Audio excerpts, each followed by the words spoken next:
Hello students, I sincerely hope all of you doing well. So today is the continuation of subject-verb agreement, and today is devoted for basic subject-verb agreement, which is the essential and most important one because here we get equipped with the necessary tools to deal with subject-verb relationships, okay? So here we learn the essential steps for subject-verb agreement. So let's jump into it. Here we go. Basic subject-verb agreement. The second situation, the second section of subject-verb agreement, okay? So it is the beginning grammatical relationship between subject-verb agreement. So by agreement, we mean relationship. And what kind of relationship? A grammatical relationship, okay? So, and I want you to get notified, to be notified that once we're talking about this, once we are dealing with this, we mean dealing with verbs, singular verbs and plural verbs. For singular verbs and plural ones, there is one difference. For singular ones, for singular verbs, we only add s or es to the verb. But for plural ones, or for plural verbs, we only add s or es to the noun, just like this. My friend lives in Boston, okay? Here is your subject-verb agreement because your subject is singular, so your verb should also be singular form by adding s. And for plural ones, my friends live in Boston, well, there you go. My friends, we added the s or es to the verb. My friends live, and also your verb should be in plural form, okay? Because your noun is plural, okay? Another situation, another circumstance for plural verb is this. My brother, sister, and cousin live in Boston, okay? So we have more than one noun, brother, sister, and cousin, connected by a coordinating conjunction, which is and. So two or more subjects connected by and require a plural verb, okay? Because it is more than one subject, more than one noun, okay? This is a very exceptional situation, which is also very important. It is a vital one. So, every man, woman, and child needs love. Okay? Each book and magazine is listed in the card catalog. Okay? So, here, every man and woman and child needs love. Why did we do this? Right? You may ask, well, we have more than one noun, so our verb should be in plural form, right? You may ask that. What is the difference between these two and, right? Again, for this, we have more than one noun. We have book and magazine. So shouldn't the verb be in plural form instead of a singular form, right? Well, here's the answer.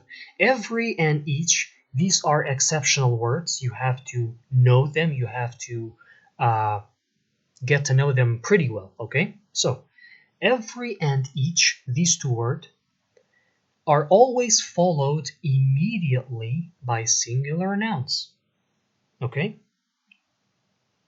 So, again, man is singular, woman is singular, child is singular. We didn't say children, so therefore, the verb should also be in singular form, okay? Again, we didn't say books, we didn't say magazines, so therefore, your verb is in singular form. Here's another way to know the difference between them. Even when there are two or more nouns connected by and, the verb is singular. Why? This is the same thing because we have every and each. So if you see any of these two words anywhere starting or beginning with one of these two, be sure that the verb is in singular form, right? Easy as that. Just know these two, and your verb should always be in singular form. Using and also, okay? Because here's the difference between these two. As I said, we have every and each, so then your verb is in singular form. Here, we don't have every and each, as you can see, right? It starts immediately with a noun, a pronoun and a noun, right? But here, every and each. So that's it. That's the case. Two or more subjects connected by and require a plural verb without every and each. But here we have every and each, right? Every and each are always followed immediately by singular nouns. So here is your exceptional situation. It's very important, okay? So that book on political parties is interesting. The ideas in that book are interesting. This is another case. Pay attention.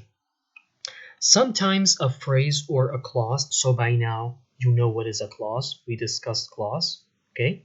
The dependent and independent clauses. Sometimes a phrase or a clause separates a subject from its verb. These interrupting structures do not affect basic agreement between the subject and verb.